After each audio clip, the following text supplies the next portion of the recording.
آئیے آج ہم فلسطین کو جغرافیائی اعتبار سے سمجھنے کی کوشش کرتے ہیں۔ یہ آپ نقشے کے بالکل پیشانی پر اوپر کے حصے میں لبنان دیکھ رہے ہوں گے۔ یہ فلسطین کے شمال کا حصہ ہے۔ اس کے بعد نقشے کے نیچے آپ مصر دیکھ رہے ہوں گے۔ یہ جو مصر ہے یہ فلسطین کے جنوب کا حصہ ہے۔ لاسٹ میں آپ العقبہ دیکھ رہے ہوں گے۔ یہ فلسطین کا آخری سرا ہے جو جنوب کے حصے میں واقع ہے۔ اس کے بعد البحر المتوسط جو آپ ملاحظہ فرما رہے ہیں یہ فلسطین کا مغرب ہے، اور اس کے بعد عمان، الاردن، البحر المیت اور سوریہ یعنی شام جو آپ دیکھ رہے ہیں یہ فلسطین کے مشرق میں واقع ہے۔ تو مشرق میں شام اور مغرب میں البحر المتوسط، شمال میں لبنان، جنوب میں مصر، اس کے بیچ میں 27,000 مربع کلومیٹر پر واقع جو علاقہ ہے اس کو فلسطین کہا جاتا ہے۔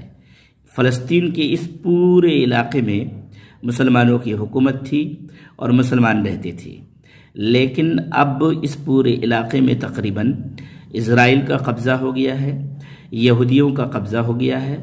مسلمان الضفہ الغربیہ جہاں پر بیت المقدس اور مسجد اقصیٰ ہے اس علاقے میں رہتے ہیں۔ وہاں پر بھی یہودی کالونیاں بنتی جا رہی ہیں، اور تقریباً یہودی وہاں پر قبضہ کرنے کی پوری کوشش کر رہے ہیں۔ وہاں پر جنگ بھی ابھی چل رہی ہے، اور غزہ کی جو پٹی ہے، قطاع غزہ جسے کہا جاتا ہے، وہ آپ ریڈ کلر میں دیکھ رہے ہوں گے۔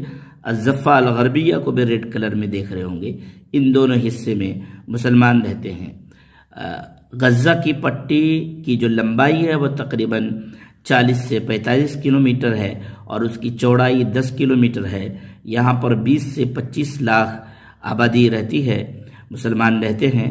یہیں کے آدھے حصے پر انہوں نے دراندازی کی ہے، اور تقریباً جیسا کہ ان کا دعویٰ ہے کہ انہوں نے قبضہ کر لیا ہے۔ اور غزہ پٹی کے جنوب کے حصے میں ابھی 20 لاکھ مسلمان ہیں جہاں پر بمباری کی جا رہی ہے۔ تو نقشے کے اعتبار سے ہم نے فلسطین کی پوری سرزمین کو سمجھنے کی کوشش کیا ہے۔ ابھی فلسطین کی 90% حصے پر اسرائیل کا قبضہ ہے، صرف 10% حصے پر مسلمان کسی طریقے سے رہ رہے ہیں۔ السلام علیکم ورحمۃ اللہ۔